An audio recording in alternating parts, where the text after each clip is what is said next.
जैसे आज बादल हो रहे हैं, तो इसका मतलब ये थोड़ा ही है कि रडार जो है वो बादलों से रडार का काम बंद हो जाता है। तो मोदी जी ने ये भी कहा था कि मैंने जो बालाकोट स्ट्राइक थी वो इसलिए मैंने बारिश वाले दिन कराई जिससे कि जो बादल हैं उनके कारण रडार का जो फंक्शनिंग है वो बहुत अच्छा ना हो और हमारे जो जहाज हैं वो आराम से स्ट्राइक करके लौट आए। तो राहुल गांधी जी इन्हीं सब बातों की बात कर रहे थे और जिसके कारण आज जबकि डिबेट किस बात पे होना चाहिए था, आप खुद सोचिए। मेरा एक डिबेट एक बड़े चैनल पर आज कैंसिल हुआ।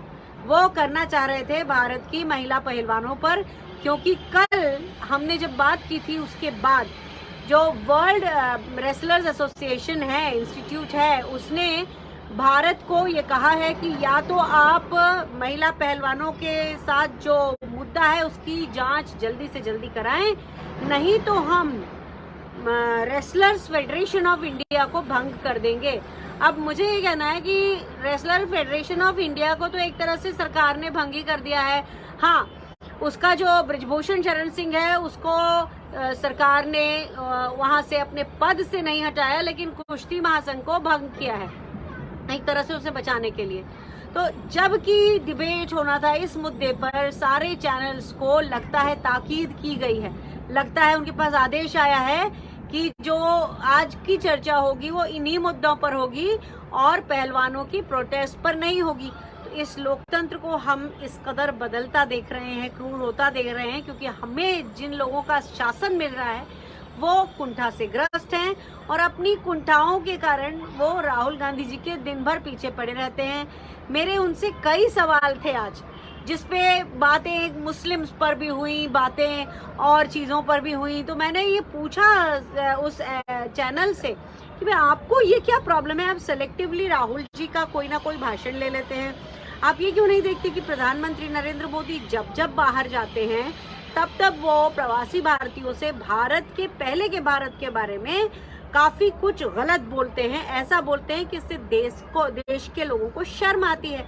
लेकिन राहुल गांधी जी जैसे ही गए तो वैसे ही उनके पीछे पीछे भारतीय जनता पार्टी की पूरी ट्रोल सेना लग गई कि कैसे वो खड़े हैं, उनकी सभा में कौन आया है, किस तरह से वो कंडक्ट हो रही है। अरे भाई, अगर आप ये कहते हैं कि राहुल गांधी कोई इम्पोर्टेंट नहीं है तो फिर आप दिन भर उनके पीछे क्यों पड़े रहते हैं। ये सब हम तहे दिल से जानते हैं कि राहुल गांधी वो व्यक्ति हैं जिन्होंने भारत जोड़ो यात्रा करने का एक जिम्मा लिया और उस जिम्मे को लेते हुए उन्होंने देश के सभी लोगों को जो नफरत के बाजार में मोहब्बत की दुकान खोली और सबसे मिले।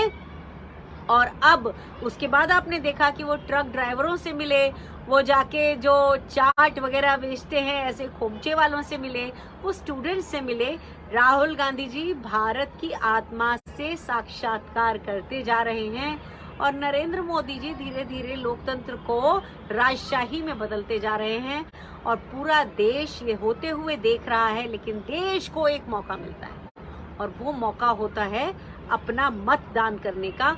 मैं ऐसा मानती हूँ कि नरेंद्र मोदी जी जिस घमंड को लेकर आगे बढ़ रहे हैं और उनको जो आज का चैनल कह रहा था कि नरेंद्र मोदी जी को दुनिया बॉस मानती है, आप सभी जानते हैं, हम सभी नौकरी कर चुके हैं या करेंगे।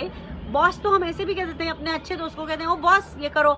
जैसे आज मैंने उस चैनल में एंकर को कहा, बॉस कॉफी ठंडी हो गई है, दूसरी कॉफी दीजिए बॉस। अब ये बॉस बोलने से क्या वो मेरी बॉस हो गई, या बॉस बोलने से क्या उनका चैनल उनको सबसे वरिष्ठ एडिटर बना देगा? ऐसा तो नहीं है। बॉस बोलना एक बात करने का तरीका होता है, बिल्डअप करने का तरीका होता है। कोई आपसे बहुत ज्यादा सीनियर ना हो लेकिन उसकी उम्र आपसे ज्यादा हो तो आप उसको भी बॉस बोल सकते हैं। बॉस एक सम्मानजनक संबोधन है, इससे ज्यादा कुछ भी नहीं। तो ये जब मैंने उस चैनल में कहा तो